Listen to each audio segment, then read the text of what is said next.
It's really a distinct pleasure to be here, not only with Arnold and Terry, who it's always a pleasure to be with, but to be here at the Samuel Chang lecture and to meet the Chang family. I'm deeply honored to have this opportunity. Thank you very much.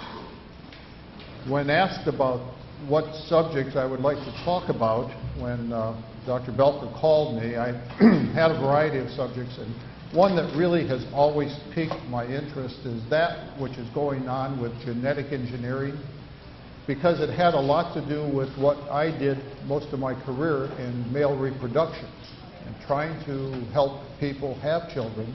And now it seems that we're trying to help people have better children. And so I want to talk a little bit about that today, and I want to try to define, first of all, the terms that I'm going to use. Genetic engineering, this is really the use of recombinant DNA from another organism or synthetically made to introduce certain traits or into an organism, usually an embryo. So that's when we're talking about genetic engineering. If it only goes into a person's somatic cells as far as embryo development, then it goes no further than that person. But if it gets into their germline, into the testes, the ovaries, into the sperm or the egg, then it's passed on from generation to generation. The term beneficence is an ethical term. It's a term that we use commonly in clinical ethics with principalism, which is a model for ethical decision making. We have the four principles that we help us to make medical decisions: autonomy, that's self decision making, not being interfered with in your decision making, even if it means your death. If you have full understanding, you have the capacity to say, no, I refuse. Beneficence is a moral obligation to act for the benefit of another. That's how we look at that as a principle. To prevent harm and to promote good.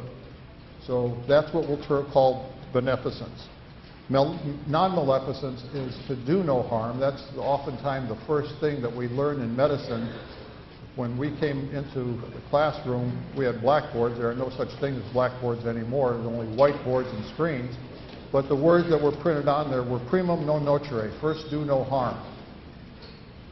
Those were the words that guided our medical education, and not to do harm to any patient. And of course, justice, meaning a reminder that we are obligated to have equal distribution of our resources and be careful with our resources so as not to squander them. And finally, eugenics. Eugenics is an old term. It was first brought out in the 1800s. And I want to give you a little bit of history, particularly with the students. I don't know how much you know about the eugenics movement, but I want to talk a little bit about that first and then move into the genetic engineering. Eugenics is a social movement about selective breeding, trying to make better human beings. That was the overall note. So it's an attempt to improve the human species by selective breeding. Genetic engineering, on the other hand, is an attempt to improve the human species by selectively altering or deleting or choosing their genomic or genetic makeup. The question is there a difference? And what difference is there that we should pay attention to as responsible human beings, as responsible parents, as responsible physicians and scientists? Now, throughout history, people have been very interested and fascinated by the possibility of altering a man's nature. I know my wife has been trying to alter my nature for 45 years, but it's been unsuccessful.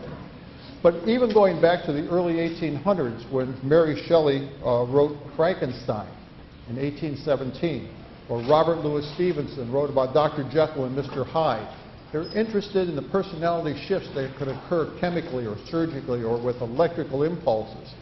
And even today we have, who doesn't know the Incredible Hulk? Now, this was the brainchild of Stan Lee and Jack Kirby back in the 1960s with Marvel Comics. And Dr. Bruce Banner was exposed to excessive radiation, a nuclear blast or something, I don't remember what. But he changed his genetic makeup so that in times of stress or anger, he could suddenly become this enormous hulking creature who did some good and some evil, but mostly good, at least by the TV standards. And my personal favorite which was not a genetically modified individual, was the $6 million man. You remember this, in the beginning of the show, his name was Steve Austin. He was an astronaut. He was in this horrible accident. Lost both his legs, lost an arm, lost an eye, and some other things. And what interested me was at the beginning of the show that said, he's not dead, we can rebuild him. Not restore him, but the idea was to rebuild him, to make him faster, stronger, see better, do better. So it was not an effort to restore, but always an effort to do better.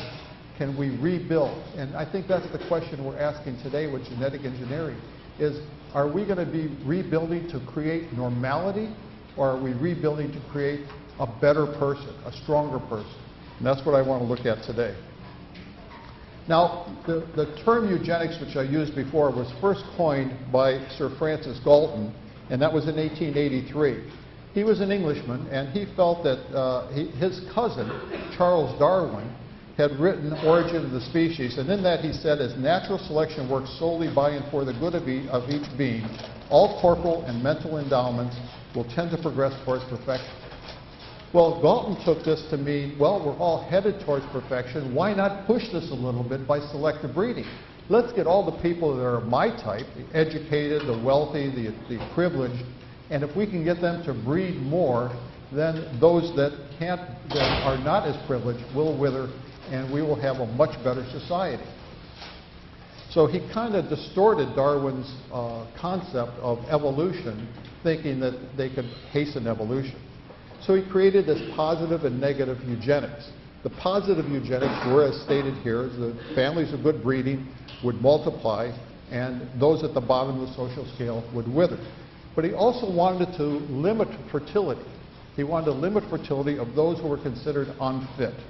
And he said to check the birth rate of the unfit instead of allowing them to come into being, though doomed in large numbers to perish prematurely. So he was an advocate of using some form of controlling the birth rate of the unfit, of preventing immigration from those who were considered not quite up to par socially, and wanted to propagate these ideas. Well, he did propagate these ideas, and he propagated them primarily in two different directions. One that continued in England with Carl Pearson, his disciple, and the other was Charles Davenport. Now, Charles Davenport was the zoologist at Harvard University, and he went over to England for a sabbatical, and during that time he met Sir Francis Galton and became very enraptured with this idea of selective breeding.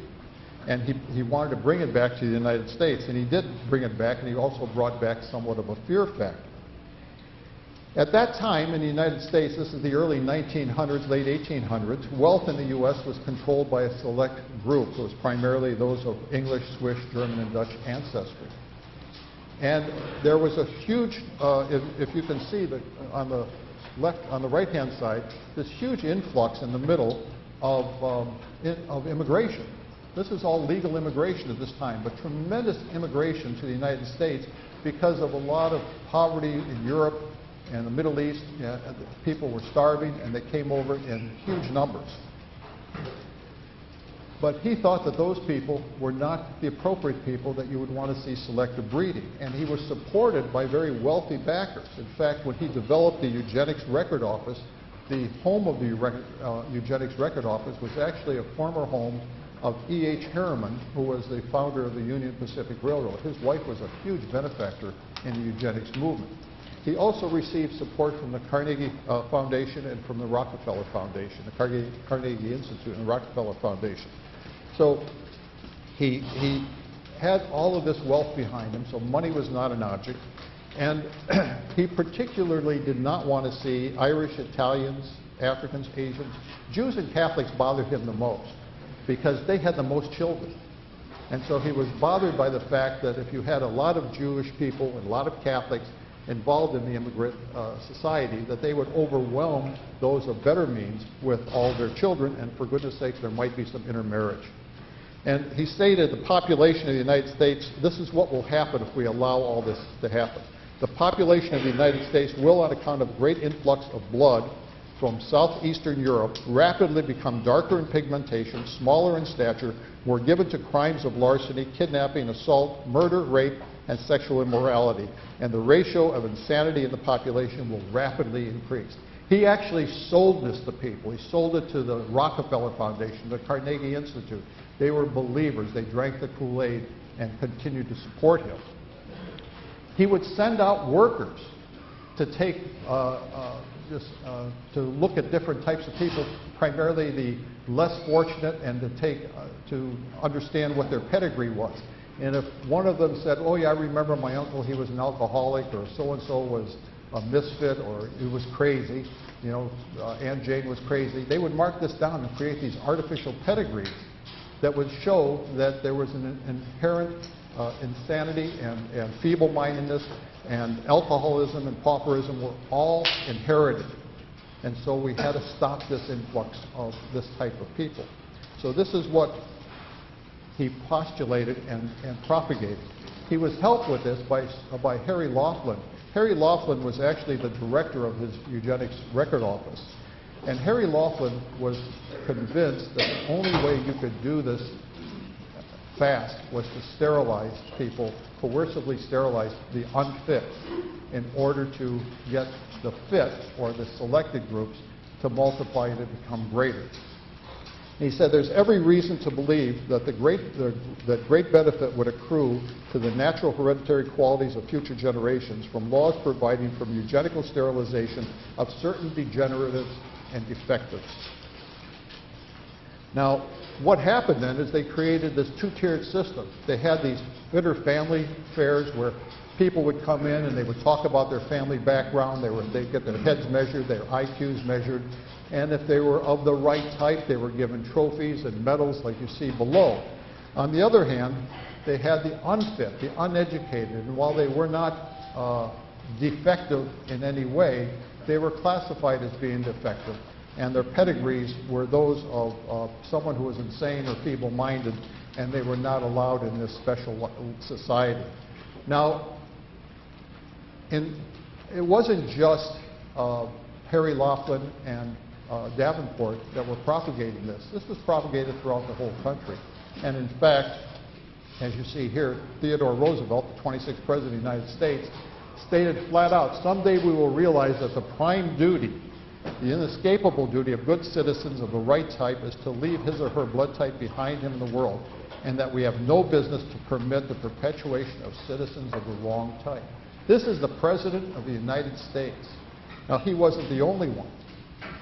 Calvin Coolidge, the 30th President of the United States, signed the Immigration Act to diminish the number of people who could immigrate to this country.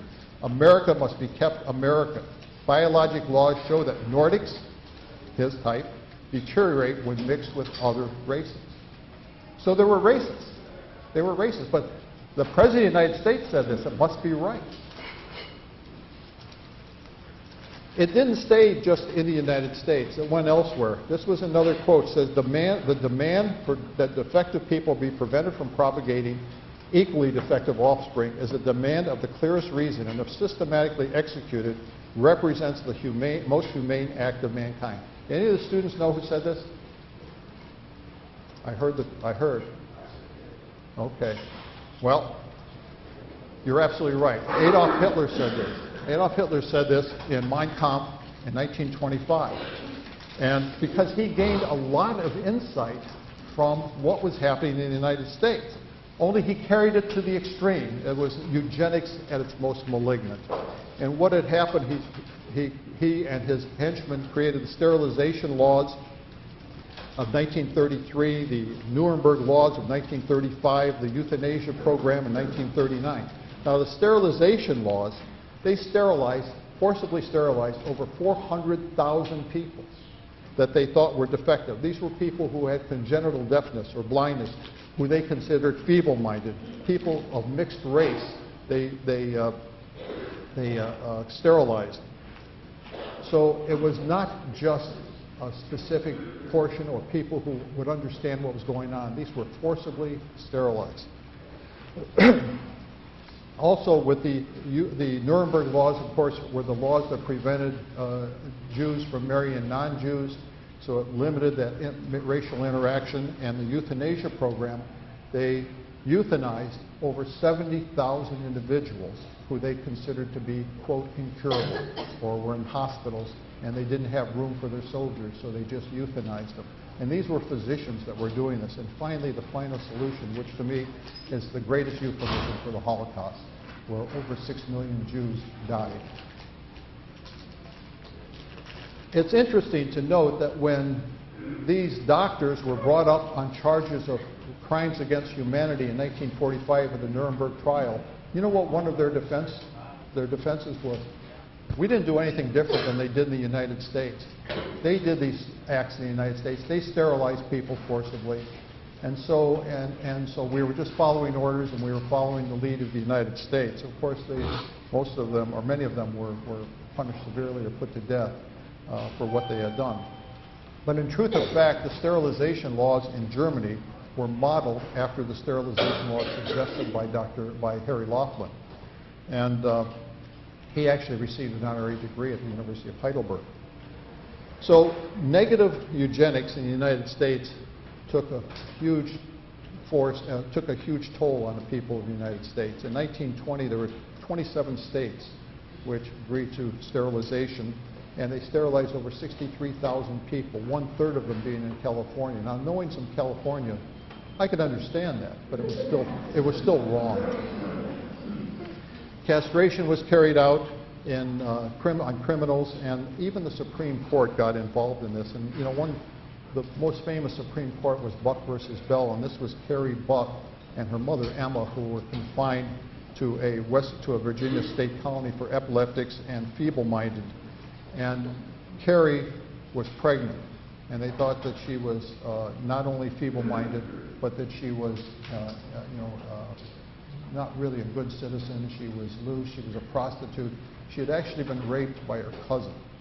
And she had this child. She had her young child, Vivian, who was of normal intelligence. Later they found that Carrie was of normal intelligence, but they forcibly sterilized her. And the case went to the Supreme Court, and Justice Oliver Wendell Holmes claimed that it's better for all the world if instead of waiting to execute degenerate offspring for crimes or let them starve for their imbecility, society can prevent those who are manifestly unfit from continuing their kind. 3 generations of imbeciles are enough. Those words have rung out time and time and time again of the wrongness of this whole action. But again, presidents, Supreme Court justices, the people weren't at all objecting to this. So what lessons do we learn from eugenics that we can bring on to the genetic era? How does this pertain to what's happening today in the field of genetic engineering and enhancement? It begins here, really. It begins in this little garden. This is a garden in Czechoslovakia, and it belongs in a monastery. And an Augustinian monk by the name of Gregor Mendel was fascinated with peas. He looked in I know the students are very familiar with this, but he looked at the different types of peas and the way they grew and the color and the shapes, and decided that there was a method to this madness, and it was an inherited condition. And he actually created what is now considered the laws of Mendelian inheritance, which we certainly recognize well today. So he was a genius of the time, but not recognized until well after his death. And as this shows, even geniuses have their critics. I don't know if you can see it from the back, it says, Brother Mendel would grow tired of peas. But the real genetic force started in the mid-1950s with the discovery and publication by Watson and Crick of the description of the DNA helix. And they had the help of Rosalind Franklin, who has one sentence in their paper. What you see on the right is their paper. That was what won them the Nobel Prize. This was a publication in Nature. One paper, one page. So if any of you are aspiring scientists, learn to write in a very condensed fashion. You could still win the Nobel Prize. So they described the DNA molecule that makes up the gene. And from there, it just kind of snowballed into what we know today. 50 years later, in the year 2000, there were headlines throughout the United States and Europe about a scientist defining the whole DNA imprint, that the genomic map was finally completed. And who talks about it the most, of course, were not the scientists, but politicians. Again, we hear presidents speaking. Bill Clinton said that we're learning the language in which God created life, and with this new profound knowledge, humankind is on the verge of gaining immense new power to heal. I mean, very hyperbolic at this very new stage of development with the Human Genome Project. Tony Blair, who was Prime Minister of Great Britain, was a bit more philosophical, and he said, by the power, but with the power of discovery comes the responsibility to use it wisely. As with the greatest scientific achievements, the ethical and moral questions raised by this astonishing breakthrough are profound. So I think he was much more leaning towards let's wait and see and let's be very cautious about what we do.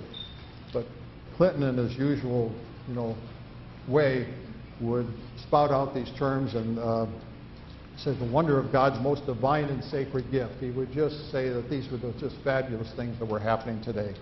And how could anything bad come of anything that's so advertised so well by the President of the United States? And what it did was create a whole, added something to creation. It was a whole different way of looking at creation and what the genetic impact on creation was.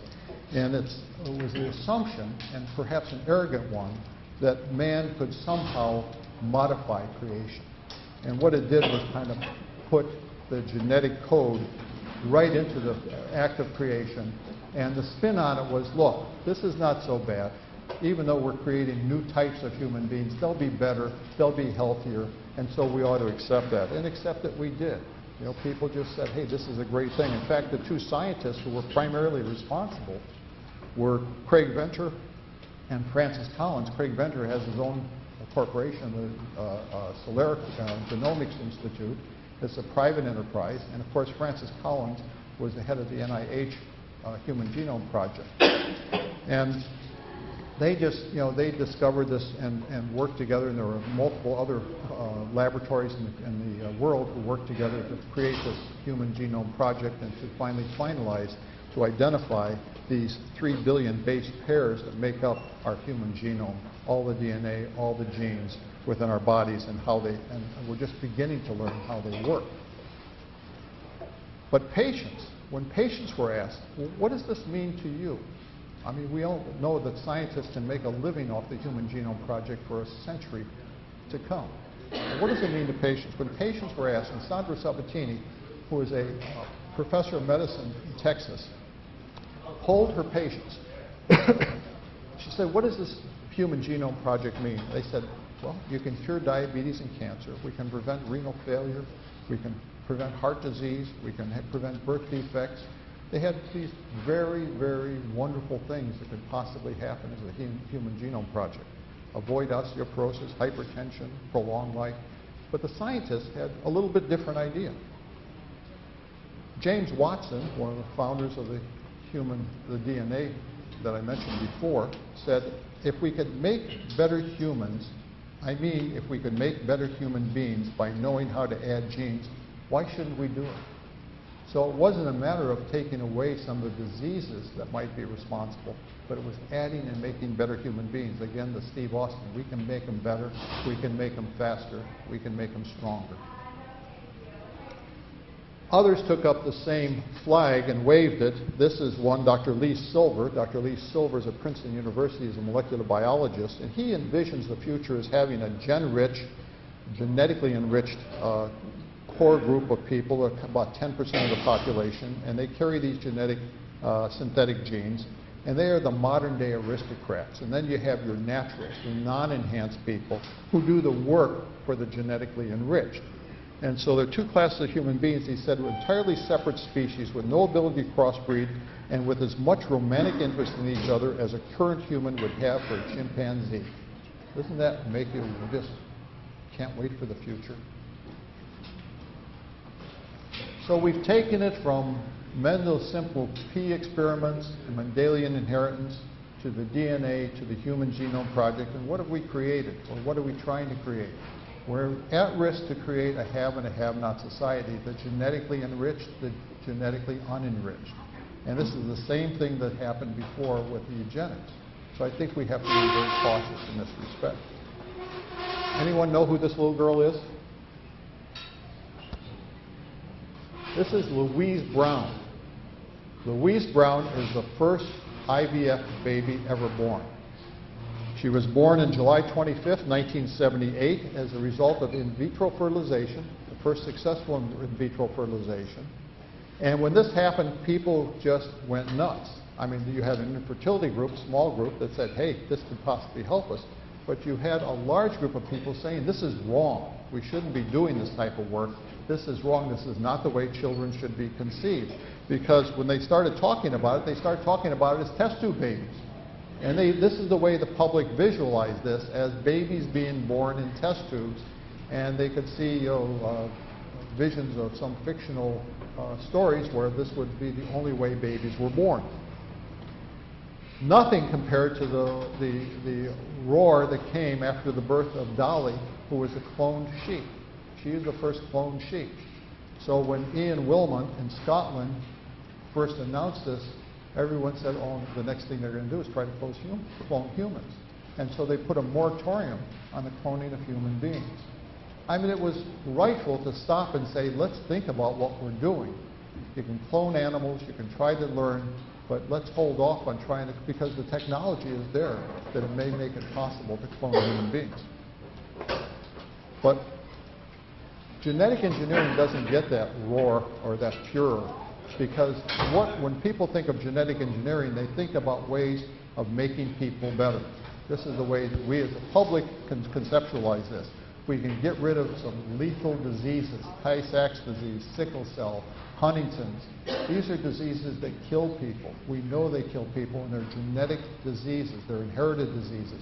So if we can change them, if we can alter the genetic pattern, then we can avoid this and have these children be born healthy. And so people, of course, were more than willing to do this because this seemed to be a beneficent act. It's doing good and avoiding harm. But there's also a second side to genetic engineering, and that's the enhancement side. This is choosing gametes that might have specific characteristics that we find valuable as humans. We think they might be valuable as parents. They might give our child the edge. Or we may choose to do genetic engineering, and we'll talk about some of the things that are being done today. So I always like the cartoons that come out of science, and I don't know if you can read that. It says, yes, garçon, we've decided we'll take the Caucasian male with thick blonde hair, azure eyes, and a 60-40 chemist and musician sperm donor mix, and the lady will have him carried to term by a young Jamaican singer. So you think that this is not possible. We do know that there are surrogate mothers. There are certainly donors, egg donors, and this came out a number of years ago in the late 90s about donors that were offering their eggs or looking for donors like this, and they were offering $50,000 for women's eggs who were a woman who was 5'10", athletic, who scored at least 1,400 on the SATs, and who had no major medical problems. They were going to give $50,000 for these eggs. And companies advertised super donors. These were models, actresses, as though they would have the best genes. People who had gone on to graduate degrees, and they were offering these eggs for a higher price than what they would normally get. And of course, not to be outdone were the sperm donors. And I don't know if you remember the repository for germinal choice that was created by Robert Graham. It was written about by David Plotz, and it's an excellent book if ever you want a kind of light reading but interesting reading. Robert Graham was a millionaire, and he was fearful about the future of the genetic decline in this country. And so he decided to create a sperm bank that was unique amongst all the sperm banks. And he wanted to get Nobel laureates to donate their sperm, and super athletes and extremely bright people, extremely beautiful people. Well, he didn't manage that. There were not many Nobel laureates, first of all, who were young enough or strong enough to even give the sperm sample, or inclined to do it. And the thing gradually just kind of petered out, and finally the laboratory closed in 1999 when he died. But I think there were about 200, 225 children born from the product of using sperm from his laboratory, but there was nothing particularly unique about those children as of date. So it really wasn't about what we have and what, that doesn't make the genius or the Nobel laureate. Again, I'm fascinated with this, with the sale of gametes with cartoonists who I think pick up and can pick the very best. Here it is. They get a perm job, a dye job, dental work, rhinoplasty, makeup and girdle, breast implants, and all of a sudden the couple is saying, we'll pay you $50,000 for your egg. Or this one, which is my all-time favorite. We chose your sperm from a genius sperm bank. We chose your egg from a fashion model website. And the baby looks at him and says, why would I want to have anything to do with you stupid, ugly old people? And it really says there's a lot of truth in this because, first of all, what is happening to this child? This child has expectations placed upon it because we've chosen your gametes. We've chosen your, quote, genetic makeup, and so we expect you to be unique in all properties. And so they've closed off the child's future with that. On the other hand, the child looks at this couple, his so-called parents, and he says, if you wouldn't use your own genes, how worthy are you to have a child like me? So they can lose on both ends. So genetic enhancement by choice of gametes is not always a good thing to do. Today, though, we do it a little bit differently. We know by our plant genetics that we can pull out portions of a chromosome, pull out and replace it with something synthetic, and we can enhance some of the genetic qualities in plants. We can prevent them from getting disease, but what can we do with humans? And this is being tested in animals. Can we make you stronger? Can we make our children faster? Can we make them taller? We know height really improves their social status. Can we improve memory? It would be nice to say we're improving memory for those who are memory impaired, but we're talking about improving memory in all individuals, or the individuals who are selected to have this type of enhancement. So you have your gen-rich and your gen-negative gen-rich. And this is, again, going back to Lee Silver's. And I want to show you a little video. This is actually on YouTube, and I think it's a fascinating video. Just take a few minutes. I want you to listen to it.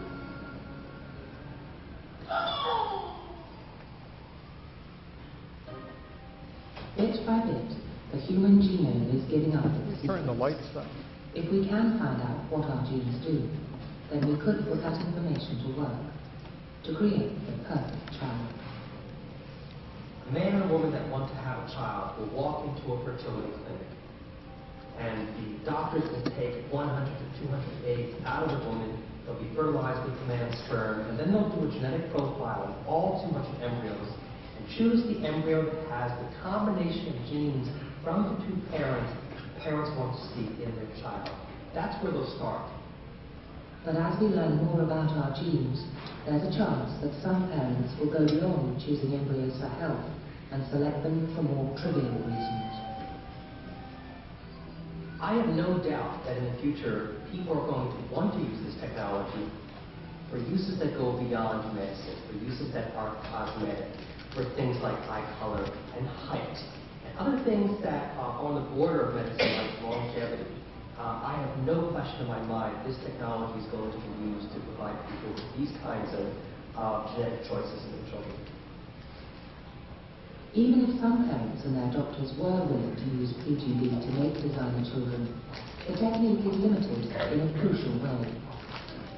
PGD can only select embryos with genes inherited from the parents. None of these embryos have genes the parents themselves don't have.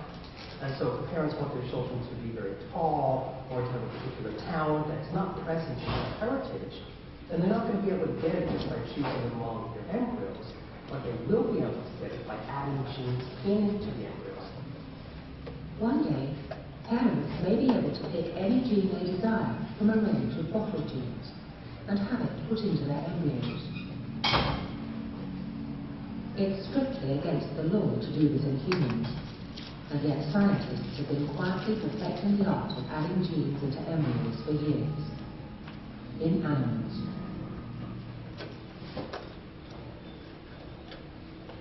The very first gene that was added to an embryo was a gene coding for growth hormone. It's a gene that causes an animal to grow larger. And a growth hormone gene from a rat was placed into a mouse embryo. And when the mouse was born and it grew up, it grew to twice the size of a normal mouse.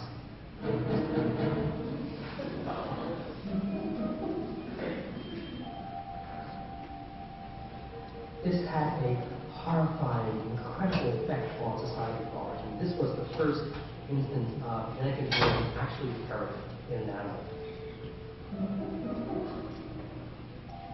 This is how they made the super mice. Thousands of growth hormone genes from rats were injected directly into fertilized mouse eggs. As the eggs divided, this new gene was copied into every single cell of the developing pup, including its egg or sperm cells, the so-called germ cells. The offspring of these mice would also be giants, their genetic blueprint changed forever. But scientists knew genes could never be put into human embryos this way. The risks are far too great. The process is very inefficient. And so perhaps 1 out of 100 mice would be born with the appropriate genetic engineering occurring.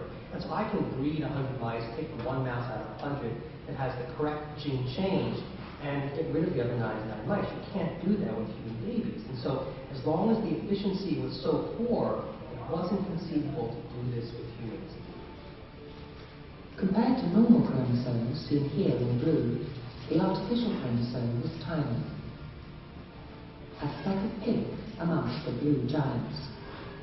So far, it's only been designed to carry a single gene, but in principle, an artificial chromosome carrying any number of genes could be built. With the creation of an artificial chromosome in the laboratory, we can create a brand new chromosome which has hundreds of new genes, and we can take that entire chromosome and put it back into the embryo whole, and it gives us much, much greater capacity to modify the genome. One day, it might even be possible to buy artificial chromosomes off the shelf. A chromosome with all the genes for perfect physique, another one designed for long life. Some even think the chromosome for added intelligence could be possible. But before we put an artificial chromosome like that into children, it would have to be tested in animals, perhaps on chimpanzees. Because chimpanzees share 99% of their DNA with human beings, they're essentially identical to us. We can test the safety of human artificial chromosome by placing it into a chimpanzee embryo, many chimpanzee embryos, and making sure that the chimpanzee babies that are born don't have any birth defects. Of course, you can only test those babies for birth defects, but not their progeny. You'd have to go for one generation after another to make sure they're safe. But this is what's going on in science.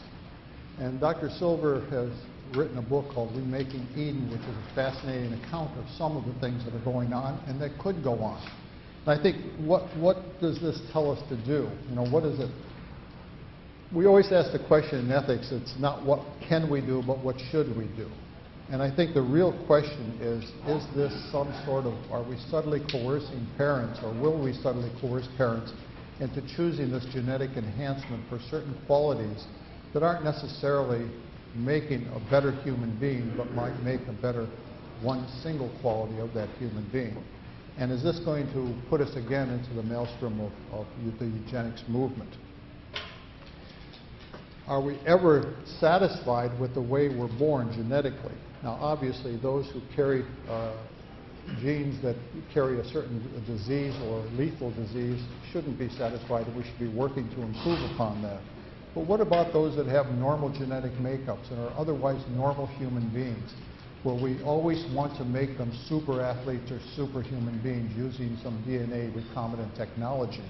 And I think this is what's interesting. If we look at the way this is being done today, even as early as sex selection with certain modifications, and then go into genetic engineering.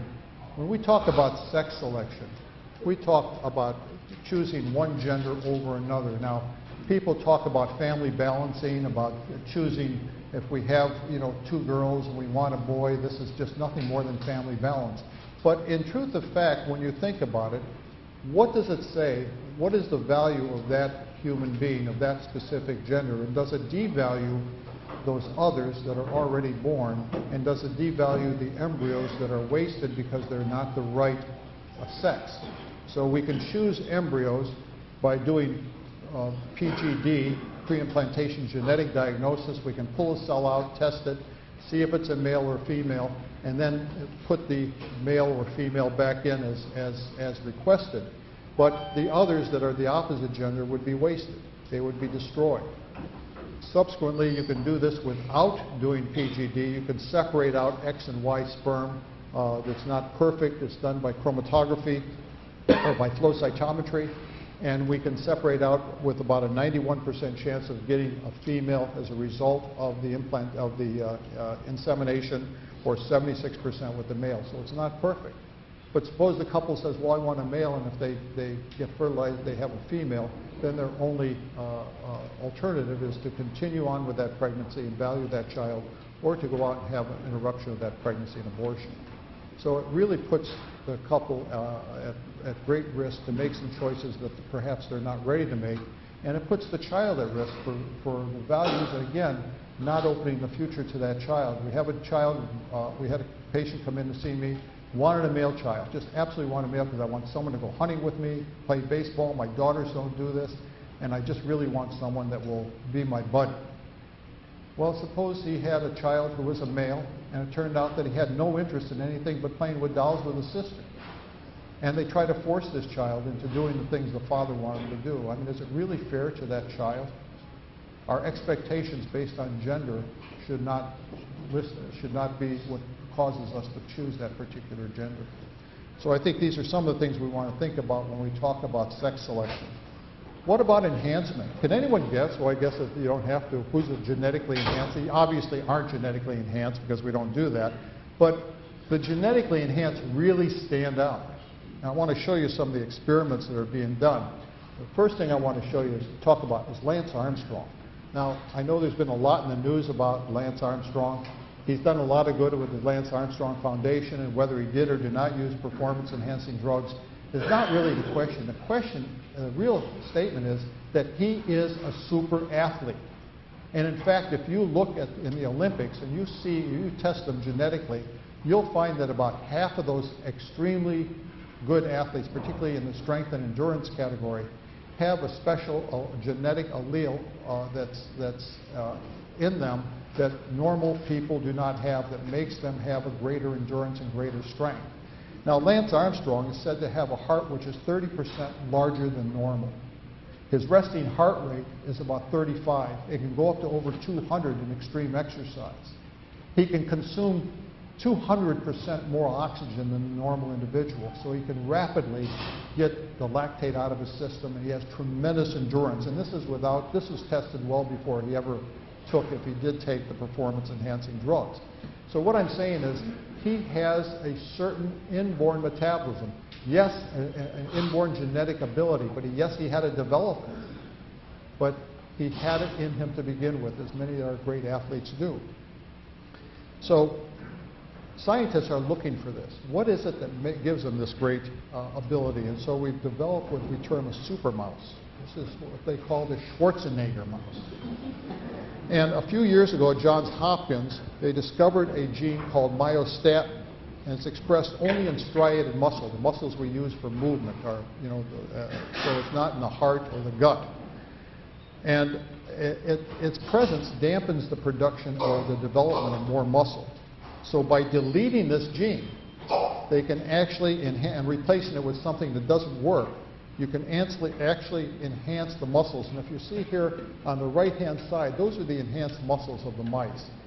They're actually much stronger, much more compatible, much more have greater endurance, and they do they eat more, they live longer. So there's a lot of properties that these mice have due to this gene deletion. Now, there's another scientist at Case Western Reserve. I want you to watch this quick video in Cleveland. They alter the gene that controls an enzyme that is involved in energy metabolism. And these animals also eat more, but watch the animal up here on the left. the normal animal is in the distal part, and he'll get very, very tired very quickly. Now he's tired, and this other enhanced gene, enhanced mouse, just continues to run and run and run and run and run. So 2 hours going and going and going.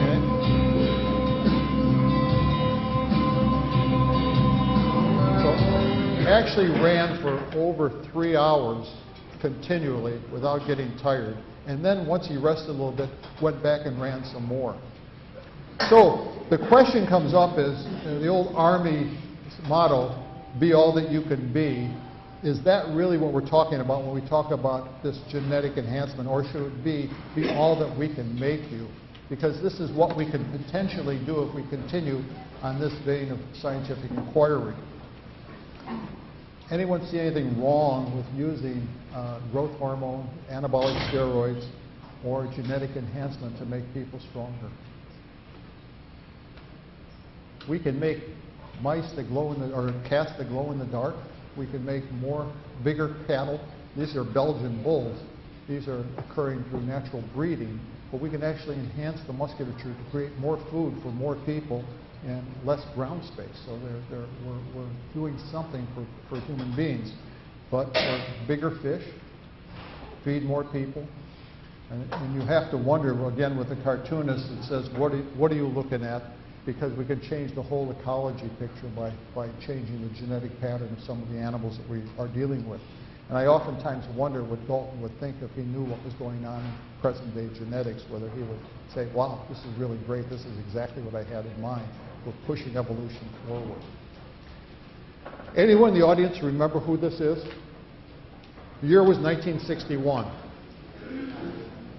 Roger Maris. Yeah, Roger Maris. The young people in here won't remember who Roger Maris was, but he was a phenomenal baseball player for the New York Yankees. And in 1961, he hit 61 home runs. And he had a great swing, and you know, we were all growing up. I think I was, 61. I was a high school senior then, and we were all rooting for him. Even though I was a Cleveland Indians fan, I was a closet Yankees fan that year because we wanted Maris to do this, to set a new record, to beat Babe Ruth's record. And so he did, and it was a wonderful thing, and he did this with all his natural ability. Now take it forward almost 40 years, and we have Mark McGwire. Mark McGwire is a little bit bigger than Roger Maris, and subsequently we found out that Mark McGwire used recombinant growth hormone, DNA recombinant growth hormone, to increase his musculature, used some steroids, used performance-enhancing drugs, and was able to hit 70 home runs in 1998. Is it the same thing? Is it the same thing that Roger Maris did in 61?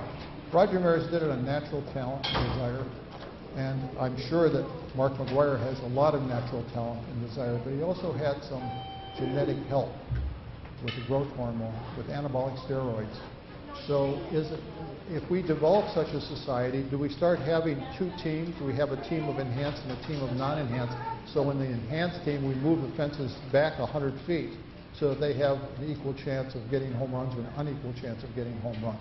It doesn't seem quite fair to put them both in the same ballpark because they would have an enhancement. And it doesn't seem fair to put all of our humanity in the same ballpark when we have the enhanced and what's so-called naturals.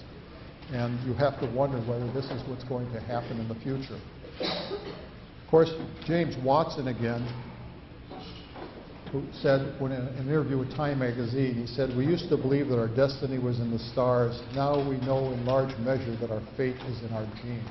And if we really believe that, we begin to think about what could possibly happen with this genetic future and with genetic engineering. It's really not about what was written in our genes, but it's really about what was read, how it's read. And genes are not read the same all the time.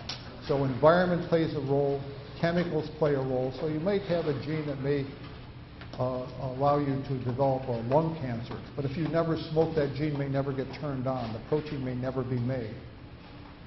So there are a lot of things that we don't know about our genetic system, our genetic background, that will play a role with our environment, with all the things that we come into contact with.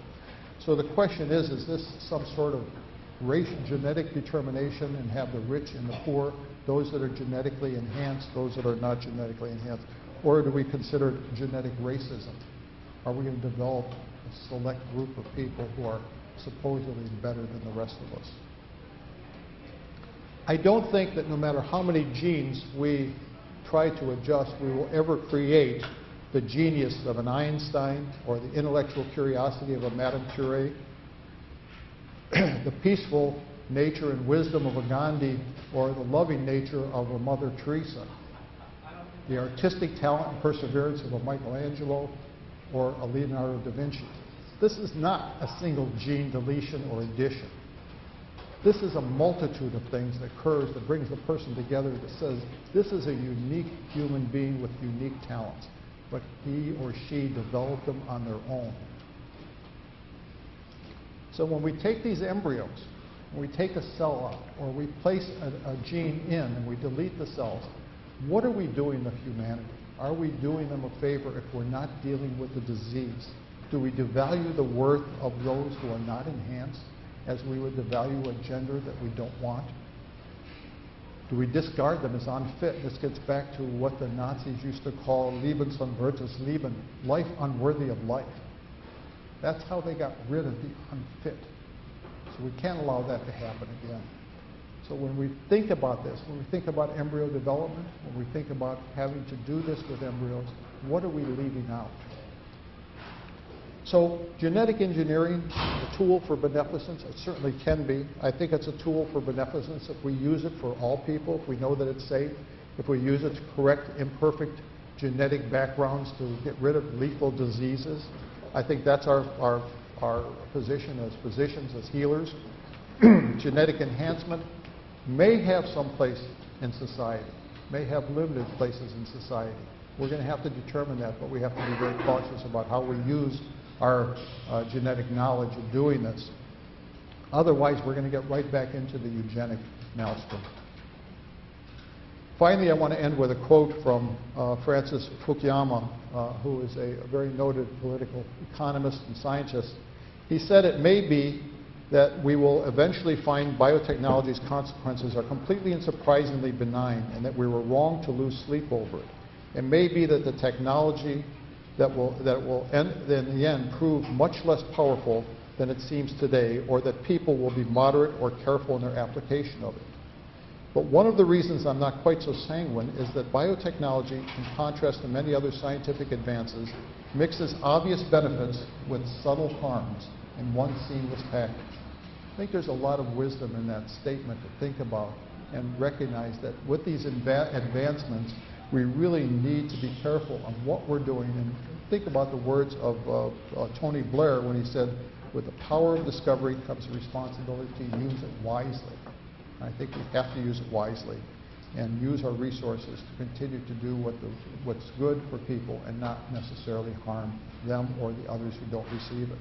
And hopefully, when scientists look at our genetic background, this is just an example of all the chromosomes, perhaps we ought to somehow label them with a fragile, handle with care. Thank you very much. It's been a pleasure.